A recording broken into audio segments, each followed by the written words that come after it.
پیاز و سڵاو بۆیەوە بینەرانی خۆشەویستی تەلەڤیزیۆنی کۆمەڵە و بەرنامەی لێکدانەوە و هەڵوێست.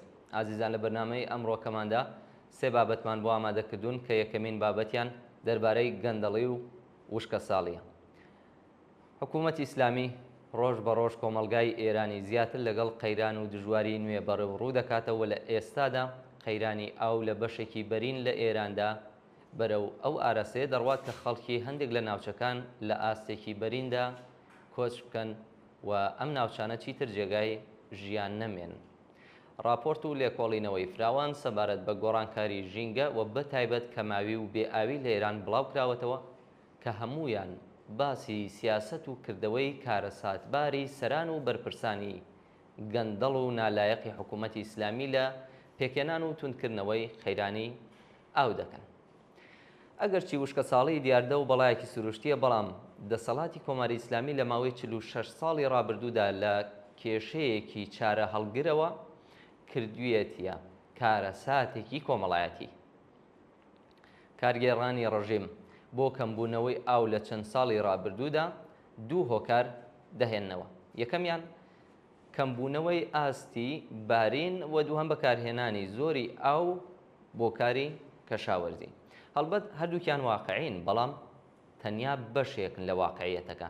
ئەوان گرنگترین هۆکاری کەمبوونەوەی ئاو واتە گەندەڵی ڕیشەداری ناو ئۆرگانەکانی ڕژیمیان لە قەڵەم خستووە. سەبارەت بە هۆکاری یەکەم پێویستە ئەو پرسیارە بکرێت کە چ کەسانێک بە نەزانمکاری و قازانجپەرستی بوونەتە هۆیەوەی کە کەمبوونی بارین بەم جۆرە وڵاتی ئێران لەگەڵ مەترسی کەم ئاوی بەرەو ڕوو بکاتەوە. با سەرنج بدەینە ببورن دوو نمونە لە کاریگەریەکانی هۆکاری مرۆیی لەسەر کەمبوونەوەی ئاو. یەکێک لە هۆکارەکان هەڵێنجانی لە ڕادەبەدەری ئاوەکانی ژێرزەویە کە تەنانەت بە بارینیش قەرەبوو نەکراوەتەوە. بەپێی ئامارەکانی دەوڵەت خۆی نزیک بە 1 ملیۆن چاڵاو لە ئێراندا بوونی هەیە کە 758 هەزاریان لە سەردەمی دەسەڵاتی کۆماری ئیسلامیدا هەڵکەندراون. لە نێویاندا 200,000 شاڵاو بەبێ بەڵگە و جەوازن و زۆربیان بۆ وێلا و باغ و سەیرانگەی کەسی دەوڵەمەند و سەرمایەداران لێدراون. لە ڕاستیدا تا کاتێک کە ڕژیمی سەرمایەداری کۆماری ئیسلامی لەسەر کار بێت، نان، کار، مەسکەن و ئازادی و ژینگەی خەڵکی بە بارمتە گرت بێت، ئاسۆیەک بۆ چارەسەرکردنی ئەم کێشانە کە بەرۆکی زۆربەی خەڵکی ئێرانیان گرتووەتەوە بوونی نییە. ئەو دەستگا ئیداریە گەندەڵی کە ڕژیم پەروەردەی کردووە توانای بەرەنگاربوونەوەی لەگەڵ بەڵا سروشتیەکانی وەک وشکە ساڵی و چارەسەرکردنی ڕێشەی کەماوی نییە. بۆ ڕژیم ئەولەویەت بەردەوام سەرکوتی خەباتی دادخوازانە و ئازادی خوازانەی خەڵکو و بەبەندکێشانی نەیارانی بووە. ئەم ڕژیمە هیچ خواستەیەک بەبێ ئەوەی کە لەلایەن خەڵکەوە هەست بە مەترسی جددی نەکات وەدی ناهێنێت. ئێران لەسەر دەریایەک لە سەروەتی سروشتیە. ئەگەر دەسەڵاتی سیاسی بگەڕێتەوە دەستی خاوەنانی بەرحەق و بەتوانای واتە کرێکاران و شۆڕای سەرچاوەگرتوو لە ئیرادەی ئازادانەی خەڵک، لەوە هاوڵاتێکدا ئەم ئاستە لە سەروەتی بەرین و هێزی داهێنەری لە بنەهاتووی بێگومان هەموو ئەو کێشانەی کە ژیانی ئەمڕۆی زۆربەی خەڵکیان بەم جۆرە بەفیڕۆداوە چارەسەر دەکرێت. ناوبڕێکی کورد وەربگرن، بە بابەتی دووەم دێمەوە خزمەتە.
بەڵێ بینەرانی خۆشەویست بابەتی دووەمی بەرنامەکەمان دەربارەی کێشەیەکی زۆر گەورە و خێزەونە لە کۆمەلگای ئێستای ئێراندا.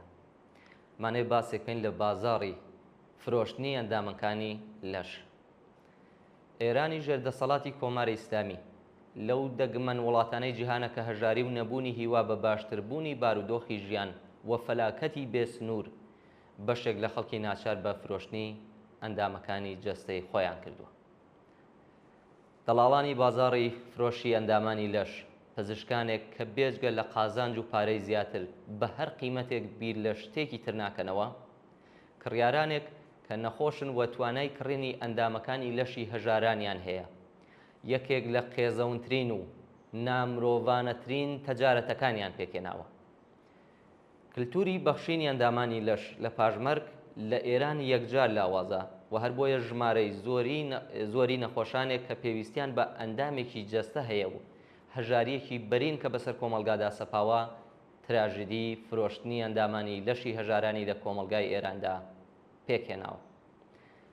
ڕاگەاندنی فرۆشتنی ئەندامانی لەش لە دەوروبەری ژمارەیەک لەو نەخۆشخانانەی کە نەشتەرگەریان تێدا دەکرێت بووەتە بابەتێکی ئاسایی و بازاڕی فرۆشتنی ئەندامانی جەستە بە حزوری ئەو دەڵاڵ و واستانای کە نەخۆش فرۆشیاری ئەندامانی لەش و دکتۆر و ناوەندی نەشتەرگەری پێکەوە پەیوەندەدەن بەرینتر و ئێجگار مەترسیدارتر بۆتەوە.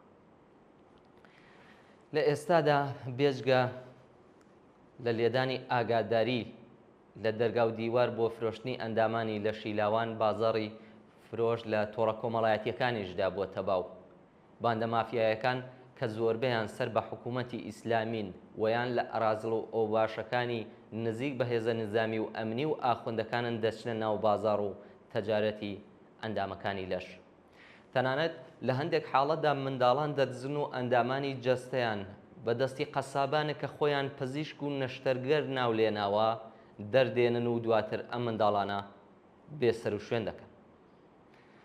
تەجارەتی ئەندامانی لەش لە ئێرانی ژێردەسەڵاتی ڕژیمی ئیسلامی وەها ڕەونەقی گرتووە کە دەوڵەمەندانی عەرەب و ناوچەکەش بەم ئامانجە دێنە ئێران و تەنانەت لە هەندێک حاڵەتدا کەسی فرۆشیاری ئەندامانی لەش دەبەنە دەرەوەی ئێران و لە نەخۆشخانەی دڵخوازی خۆیان نەشتەرگەری لەسەر ئەنجام دەدەن. لە ڕەوایەتێکی مەیدانی لەم بارەوەدا هاتووە ئەندامانی لەش نرخێکی سابتی نییە. هەر فرۆشیار و کڕیارێک قیمەتی خۆیان دیاری دەکەن. یەکێ دەڵێ گورچی لە 300 ملیۆن تمەن و ئەوی تریان دەڵێ 800 ملیۆن تمەن. جگەریش قیمەتی جۆرا و جۆرە لە 300 ملیۆن تمەنەوە بۆ سەرەوەیە. گلێنەی چاویش لە 300 ملیۆنەوە بۆ سەرەوەیە. فرۆشیارانیش دەڵێن کە هەزینەی نەخۆشخانە و باقی هەزینەکانی دیکە لەسەر کڕیارە. هەندێک دەڵێن دەمێکە لە سەفدا ماونەتەوە و کڕیاریان بۆ نادوەزرێتەوە. فرۆشتنی گورچیلە زۆر بووە و هەندێک لە فرۆشیارانیش قیمەتی خواردتر دەدەن، هەروەش بۆتە هۆی ئەوەی کە لە سەفدا بمێننەوە. زۆرێک لەو کەسانەی کە ئاگاداری دەدەنە دەر لاوانن. لاوبوون یەکێک لە ئیمتیازەکانی معاملەیە. ئەوان تەئکید دەکەنەوە لەسەرەوەی کە لاوبوون و لاوان گورچیلە و جگەریان ساڵمە. لە تۆڕە کۆمەڵایەتیەکاندا و لە فەزای مەجازیدا هەموو شتێک پەیدا دەبێت. دڵ و گلێنەی چاو و مێشکی ناو ئێسک هەرەوەندە بەسە بە شوێنی دابگەڕی. نمونونەکەی کاناڵێکی تەلەگرامیە بە پتر لە 140,000 ئەندامەوە، هەم کڕیاری تێدایە هەم فرۆشیار. ژمارەی ئاگاداریەکان یەکجار لەسەرەوەن. ئاگاداری فرۆشتنی ئەندامانی لەش وێڕاینووسینی وردەکاریەکانی وەک تەمەن، ڕەگەز، گروپی خوێن و بارودۆخی جەستەی. لە ڕاگەیەنێکدا هاتووە جەستەم سالمی سالمە. لە 15 ساڵیەوە بە شێوەی پێشەیی وەرزش دەکەم و تاقیکردنەوە و سۆنۆگرافیشم ئەنجام داوە.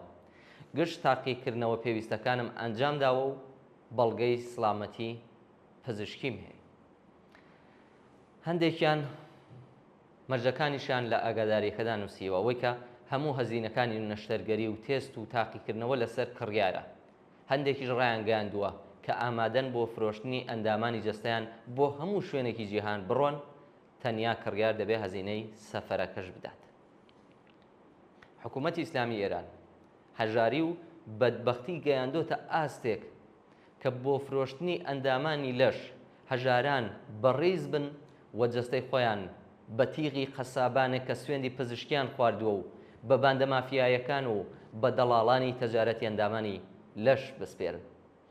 حکوومەتی ئیسلامی کەرامەت و هەستی سەربەرزی ئینسانەکانی خستۆتە ژێر پێوە و جەهەنەمێکی لەسەر زەوی بۆ بەشێکی بەرین لە خەڵکی ئەم کۆمەڵگایە پێکهێناوە. ڕوخاندنی دەسەڵاتی ئیسلامی مەرجی هەرە پێویستی سەڵامەتی کۆمەلگا و تەندروستی و ئەمنیەتی جەماوەری بێبەشی کرێکار و زەحمەتکێش.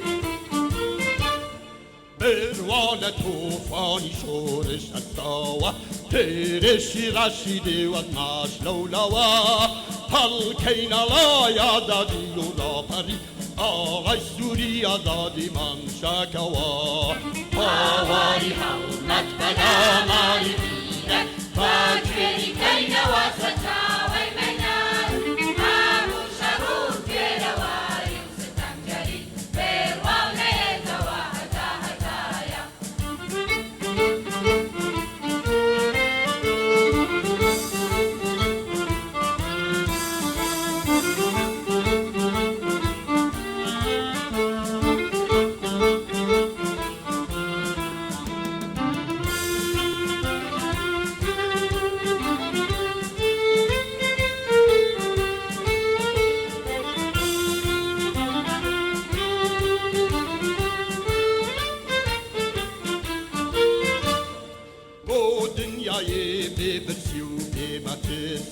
هستینەی کۆمەڵانی دیل و شەوسەوە بەس یادەنگانە و دەنگدەی لە دنیاە هزمان لە یەکگرتندایە یەکگیری آواری حومت بلا ماری دیده فاجری کین واسطاوی منار آمو شروع پیرواری و ستنگری بیروانه دوا هتا هتایا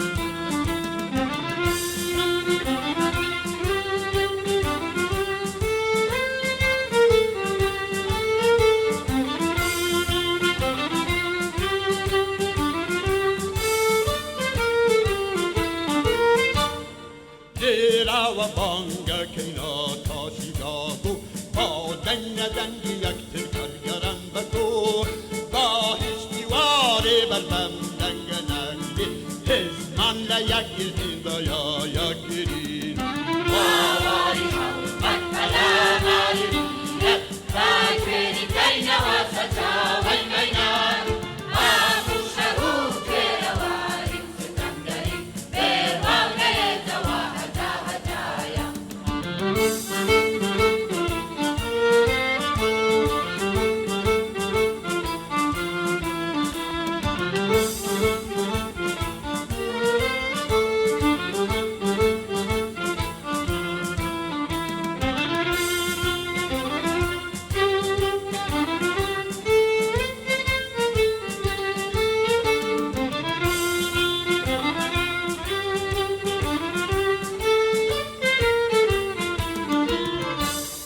خشکی ستمکاری و حکمی سرمایه تگدن بیروخینین لریشی بینین بس یادنگانا و دنگ دنیای هزمان لیکگرتندایە یەکگیری آواری حومت بلا ماری دیده فاجری کین واسطاوی منار آمو شروع پیرواری و ستنگری بیروانه دوا هتا هتایا تا بیارین آور پشنگی جماور یک بین را بین بزرگاری بشد هستیم که زنجیری دیدی بشنی آزادی و برابری بۆ جیهان ببین. باز لە ساختەکاری و ئەخلاق لە حکوومەتی ئیسلامیدا دوایین بابەتی بەرنامەی ئەمڕۆکەمانە. کۆماری ئیسلامی ئێران تەنیا دەسەڵاتێکی کۆنەپەرست و دیکتاتۆر نییە، بەڵکو ئەخلاقیاتی بەشێک لە کۆمەڵگای بەتایبەت لە بواری بازاردا بە شێوەیەکی بەرین گەندەڵ کردووە و ساختەکاری و درۆی کردووەتە نۆرم و کللتوری زاڵی سەودا و معاملە. ئەم ڕژیمە بارودۆخێکی خوڵقاندووە کە قازانج پەرستان هەم گیرفانی خەڵک بەتاڵ دەکەن و هەم سڵامەتیشیان دەخەنە مەترسیەوە. ساختەکاری لە بازار و فرۆشتنی جنس و کاڵای خراپ لە جیات بەرهەمی معتەبەر و باش تایبەت بە ئێران نییە و لە هەر وڵات و نظامێکی داخرا و دیکتاتۆر و وڵاتێک کە کڕیار و مشتری هیچ مافێکیان نییە بابەتێکی باوە. بەڵام ئەوەی کە بازاری ئێران جیاواز دەکات ڕۆڵی سپای پاسداران و ئاخۆندەکانی حکوومەتە لە کۆنتترۆلی بازار و هاوردەکردنی هەر کاڵایەکی خراپ و هەرزان. ناونیشانی کاڵای خراپ لەگەڵ کاڵا معتەبەرە جیهانیەکان دەگۆڕن. ئەم بابەتە لە هەندێک حاڵەتی پەیوەندیدار بە مادەی خۆراکی و دەرمان کە تەنانەت جاری وایە کاتی بەسەرچوونیشی دەستکاری دەکرێت یەکجار مەترسیدارە. ئەم بابەتە لە پەیوەند لەگەڵ مادەی شیمیایی و ڕەنگیش هەر بەم شێوەیە نەتەنیا بەرهەمی خۆراک و تەندروستی و سڵامەتی خەڵک دەخەنە مەترسیەوە، بەڵکو زۆرێک لە ئاگرکەوتنەوەکانیش هۆکارەکەیان خراپ و تەقەلوبی بوونی ئامێرەکانی کارەبایە. ساختەکاری و کۆنتترۆل نەکردنی کوالێتی کاڵاکان گەیشتۆتە جێگایەک کە هیچ متمانە و زەمانەتێک سەبارەت بە سالم و واقعی بوونی کاڵاکان و بە تایبەت دەرمان و خۆراکیەکان بوونی نییە. سپای پاسداران و ئەو ئاخۆندانەی کە بە سوڵتانی ئەمیان ئەو کاڵا ناوبانگیان دەرکردووە جنسی هەرزان و تەقەلوبی دێنە ناو وڵاتەوە و ساختەکارانی پیشەیی و تجاری کە هیچ جۆرە بەرپرسیارەتیەکیان لە ئاست خەڵک مشتری و بەکارهێنەراندا نییە بەدەستی ئاوەڵاوە قیمەت و کوالێتی کاڵاکان دەستکاری دەکەن. درۆ لە ئیسلامدا حرام نییە و ئاخۆندە شیعەکان پێی دەڵێن تەقیە و ساختەکاری و درۆ بەشێک لە ماهیەتیانە کە ئەویش هاتوۆتە ناو بازارەوە. لە وڵاتانی پێشکەوتووی سەرمایه‌داریدا لە ئاکامی خەباتی دەیان ساڵەی خەڵک ڕێکخراوی غیرەت دەوڵەتی سربەخۆ و یاسایی بۆ پشتیوانی لە مافی بەکارهێنەران پێکاتون. تەنانەت لە ساڵی 1985 زاینیدا ڕێکخراوی نەتەوە یەکگرتوەکان ناچار بە پەسەندکردنی پەیماننامەیەک بوو کە کۆماری ئیسلامی خۆی یەکێک لە واژۆکارەکانیەتی. لە ڕاگەیەندراوی ئەم پەیماننامەیەدا بۆ نمونە هاتووە کە بەکارهێنەر مافی خۆیەتی لە کاڵایە کە دەخرێتە ئیختیاریەوە ئەرخەیان بێت کە هیچ جۆرە زیانێک بە تەندروستی ناگەێنێت. هەموو زانیاری پێویست بۆ هەڵبژاردننی وشیارانەی کاڵا پێویستە بخرێتە ئیختیار بەکارهێنەرەوە و دەبێت بەکارهێنەر بەرامبەر بە تەبلیغاتی فریوکارانە و زانیاری نادروست پشتیوانی لێ بکرێت. بەڵام لە ئێران ئەم ڕێکخراوە ناوی ڕێکخراوی پشتیوانی بەکارهێنەران و بەرهەمهێنەرانە کە ناوەندێکی بێکەڵک و بۆرۆکراتیکی دەوڵەتیە و سەر بە وەزارەتی سەنعەت و معدەنە. گەندەڵی جێکەوتوو لەم ئیدارە دەوڵەتیەدا بەرپرسانی کردووەتە بەرتیلخۆری پیشەیی و سکاڵای بەکارهێنەر لەم ڕێگەیەوە هەرگیز ئاکامێکی نابێت. ڕژیمی ئیسلامی تا ڕادەیە کللتوری کۆنەپەرستی و دژە ئینسانی پەرە پێداوە کە تەنانەت ئەگەر هەر ئەم ڕۆژ بڕوخێت کاریگەری وێرانکەرەکانی بۆ ماوەیەک دەبێتە کێشە و گرفتی جددی کۆمەڵگا. بۆ دەسەڵاتی ئیسلامی گیان و سەڵامەتی خەڵک هیچ بایەخێکی نییە. ئاخوندەکان فەرماندەکانی سپا و هێزە ئەمنیەتیەکان بازرگانان و بازاڕیانی سەر بە ڕژیم و ئەمانە بۆ بەدەستهێنانی قازانجی زیاتر دەست دەدەنا هەموو جۆرە ساختەکاری و جەنایەتێک. پێشمەرجی پێکهێنانی کولتوری ئینسانی کە گیان و سڵامەت و مافی سەرەتای خەڵک قبوڵ و دابین بکرێت درۆ و ساختەکاری جێگایەکی نەبێت تێیدا ڕوخاندنی شۆڕژێڕانەی حکوومەتی ئیسلامی و دامەزراندنی نظامێکە کە تیایدا درۆ و ساختەکاری بۆ قازانجی زیاتر هیچ جێگایەکی نەبێت. بەڵێ بینەرانی خۆشەویست بەم شێوەیە گەیشتینە کۆتایی بەرنامەی لێکدانەوە هەڵوێستی ئەمڕۆکەمان.